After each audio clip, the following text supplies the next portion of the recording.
welcome to the History Lord. You join us here today in a very bustling Piccadilly Circus, and we're here to talk about the little statue just above me that everyone thinks is Eros, but he's not Eros, and I'll tell you about that later. Well, he is the first statue ever to have been made of aluminium, and here is his controversial story.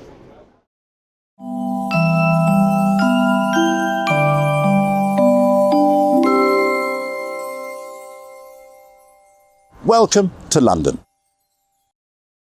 This statue has been called London's most famous work of art, and it's so famous that it's been used as a symbol for the Evening Standard newspaper and appears on its masthead. It was the first sculpture in the world to be cast in aluminium and is set on a bronze fountain which itself was inspired the marine motifs that Gilbert carved on the statue.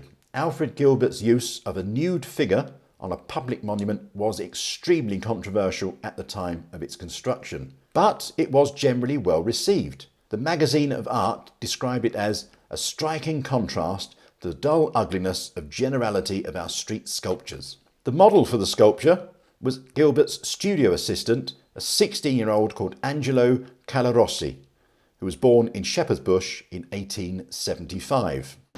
Although it's known as Eros, the Greek god of love, it's actually his brother, Anteros, who's the god of unrequited love. But even then, that's not the proper title of the piece. This is actually the Shaftesbury Memorial Fountain, and it's in honour of the 7th Earl of Shaftesbury, who was a Prime Minister and a philanthropist. And it's put here at the bottom of Shaftesbury Avenue with the little angel, lots of traffic about, and the little angel was firing his shaft, burying the shaft into Shaftesbury Avenue. But as it now faces down Piccadilly, the joke isn't fun anymore, and I don't think the joke was probably that funny in 1893 either. The memorial itself was unveiled by the first Duke of Westminster on June the 29th, 1893, and following the unveiling there were lots of complaints.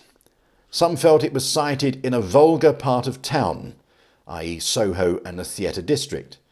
Others felt it was too sensual as a memorial to a respectable and sober man like the Earl of Shaftesbury.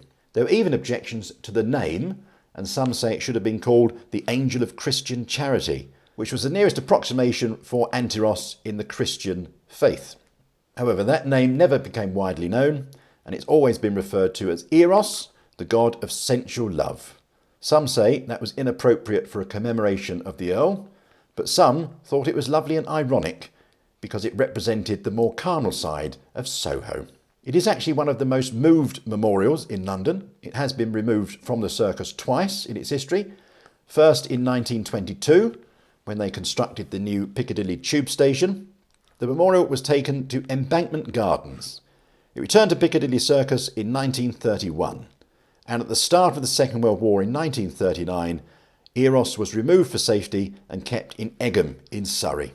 It didn't return to the circus again until 1948. The statue was again removed in the 1980s, this time for restoration, and it was again resited when it returned in February 1985.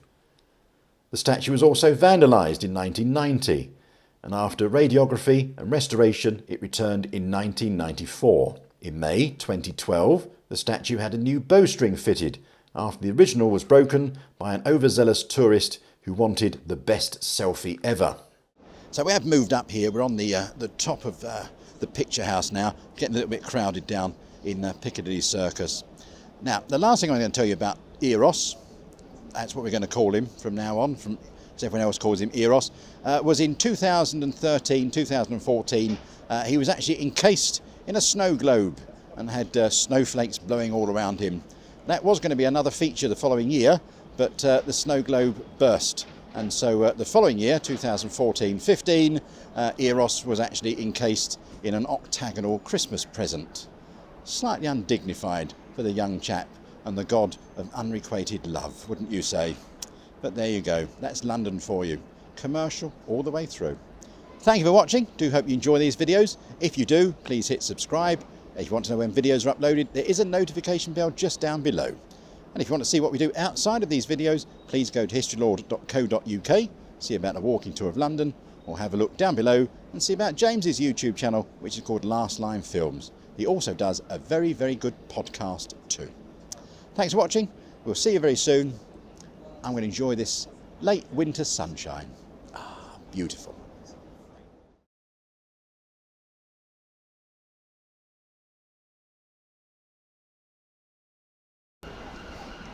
Jacob Sirens, they're back again. There we are. You thought Jacob Sirens were only available in Greenwich. No, now the West End edition. Oh, Jacob Sirens, we've changed tone.